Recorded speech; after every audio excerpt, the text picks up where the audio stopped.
Yan o. Araw. Pork. Yun mga boss.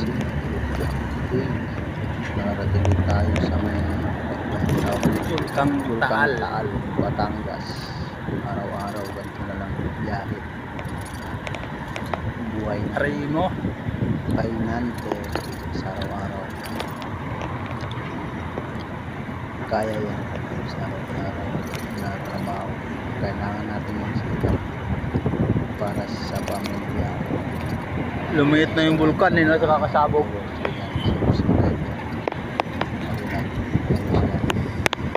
Subscribe na rin sa aking vlog channel.